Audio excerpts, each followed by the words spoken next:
Happy Saturday storytelling. This is Karen from Shrooms and Shrugs. And I know we left off last week with my salacious tales of being a garden utensil. And there is a part 2 and a part 3 to that, because I had 3 stages in my life. And then we will eventually go on to the story, the prequel, of the childhood trauma that caused me to be such a bipolar basket case. But I'm a little tired tonight. I'm a little worn down. I've been busy working and I didn't save the energy up for such a long story. So tonight, I thought I would talk about some of the reasons I'm grateful I was a teenager in the 90s without a cell phone. Well, let's start with number 1. I lived in a small town. I did a lot of partying in the woods, sneaking out my grandparents' house. Not that when I lived with my mother, when she finally got her own place in Lake George, I didn't really have to sneak out because she was always gone. But yeah, lots of parties in the woods, doing many, many questionable things. Trying out drinking and drugs and parties and things of that nature. You know, typical 90s teenage small town stuff. Let's see. I'm glad that there weren't any cell phones, because the first time I tried marijuana, one of the popular girls in school, Gina, we were on Nick's Beach with a crowd of people, and it was my first time trying it.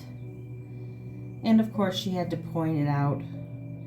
Look at her, she can't even do it right. She's smoking it like it's a cigarette. Now, could you imagine if that was on tape or on video for the rest of my life, and that got passed around school? Rumors you can always deny. Can't deny the camera.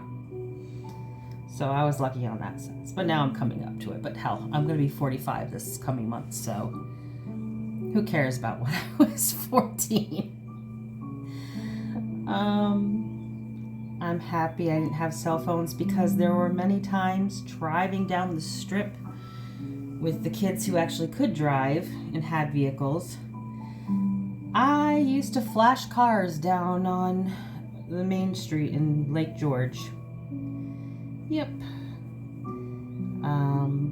Can't tell you how many times I used to sneak out and go skinny dipping with a boyfriend.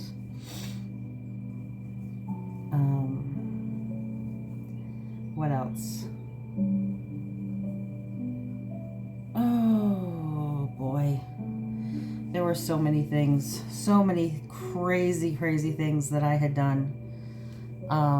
The fights I got into. One girl came around and punched me in the back of the head. Man, I'm glad there was no cell phone around to capture that.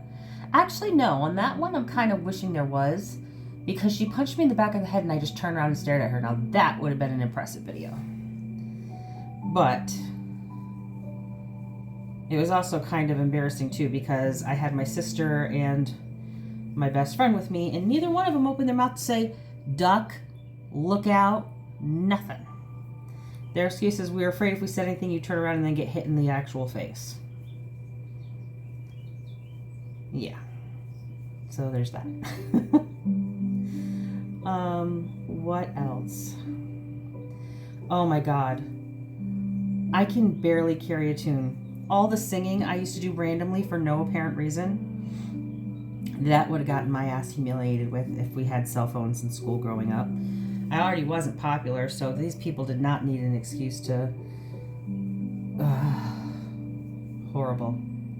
Or the time I was obsessed and wanted glasses like Sally Jesse Raphael, and a kid named Jordan, who was also another one of my bullies at the time, I wanted to point it out. Look at her. Don't she think she looks smarter than everyone else in the room? Well, I was, so fuck you. That's why I fucked your brother when I got older and I was in my second slut rut. Ha ha. Quite a few times, actually. He was a little obsessed with me after a while. What else? I think that's it. I'm honestly really tired tonight. And I feel bad because, I like telling these stories. I like giving you guys examples of crazy shit I did when I was little. Well, younger. So I will save up and work up my energy next week. And I will make sure that I tell you part 2 of Once Upon a Time Not Long Ago, I Was a Garden Utensil. But as of tonight, I'm just grateful that I grew up in the 90s without the type of cell phone technology that we have now. Now, my children couldn't be so lucky. I have so many embarrassing videos of them, and I plan on using every single one of them for when they're married. My daughter, I show my son-in-law many, many pictures of her, many, many videos of her when she was little. Oh, she hates it. I'm so mean. But he thinks they're adorable, and I think they're adorable, so. I'm gonna finish this ear warmer, which is a retirement present for my friend Lori, who tomorrow is her last day, and then she is retired. And then I'm gonna finish doing my job. I still have about half my list to do.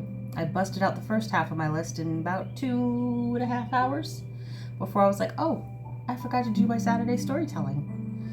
So back to work I go. Thanks for joining me, and I will talk to you next week.